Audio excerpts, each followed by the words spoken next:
O primeiro aspecto é definir com clareza do que se trata quando falamos de convulsões sociais. De alguma maneira, é entendido que nas sociedades tradicionais, antigas, houve um processo de transição entre sociedades de caçadores e coletores para organizações seminômades e sedentárias. Essas organizações mais estáveis fundam e organizam cidades que passam a ser o centro de suas relações de poder. Do poder autônomo de uma cidade liderada por um clã, uma família ou um conjunto de famílias, para sociedades mais complexas em que os poderes são disputados e uma rede de lideranças elabora uma forma complexa de governo, temos sempre associada a esses fatos uma grande produção de conflitos. Logo, em sociedades tradicionais, tentar associar a um quadro de instabilidade política o que chamamos de convulsão social é uma visão anacrônica e que precisa ser evitada. Trataremos por convulsões sociais os movimentos de disputa entre grupos por um posicionamento diferente dentro dessa estrutura. Joseph interpreta o sonho do faraó.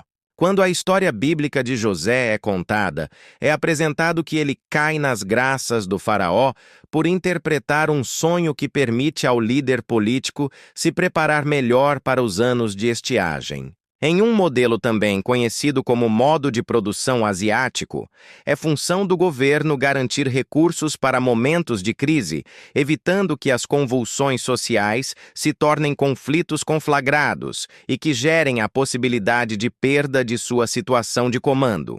Famoso discurso histórico de Péricles no final do primeiro ano da Guerra do Peloponeso. Outro exemplo que podemos mencionar trata-se de quando os líderes militares passam a exigir a Péricles que os soldados sejam reconhecidos como cidadãos na Guerra do Peloponeso em virtude de um conflito com outras poleis.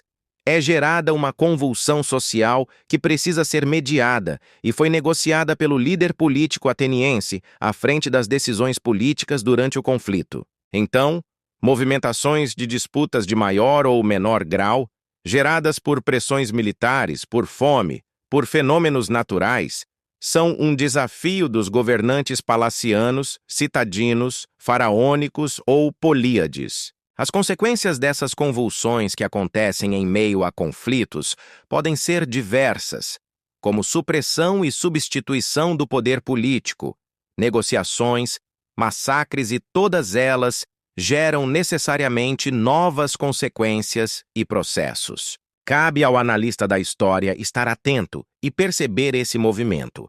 É tarefa difícil responder quem foram os gregos antigos. No século V a.C., em Histórias 8, 144.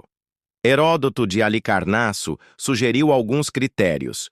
Os gregos seriam aqueles que partilham o mesmo sangue, falam a mesma língua, cultuam os mesmos deuses, frequentam os mesmos templos, oferecem os mesmos sacrifícios e têm costumes em comum. Essa síntese, contudo, oculta enormes variações regionais. As práticas de culto eram diversas. Existiam inúmeros grupos étnicos que, dentre outras coisas, falavam o grego com expressivas variações dialetais, sem falar nos hábitos variados. Apesar disso, como mostra Heródoto, existiam diversos critérios que, a despeito da diversidade, eram capazes de promover alguma unidade.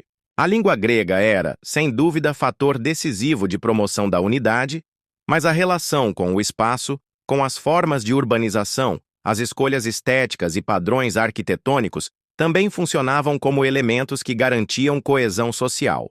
Invasões externas.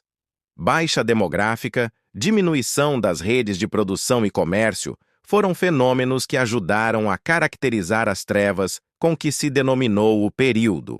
No entanto, arqueólogos e historiadores perceberam que não houve um limbo histórico apesar das sucessivas crises. É bem provável que os famosos poemas de Homero, a Ilíada e a Odisseia, tenham sido compostos oralmente no final desse período.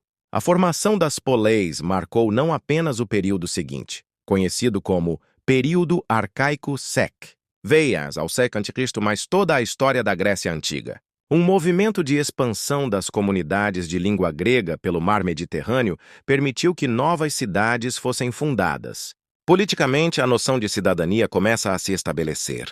O alfabeto grego é inventado além das leis e dos Jogos Panhelênicos, dos quais os mais célebres foram os Jogos Olímpicos, que ocorriam a cada 4 anos na polis de Olímpia. As mudanças no espaço também foram plenamente sentidas, já que alterações sociais estimulam novas exigências práticas e soluções estéticas e vice-versa.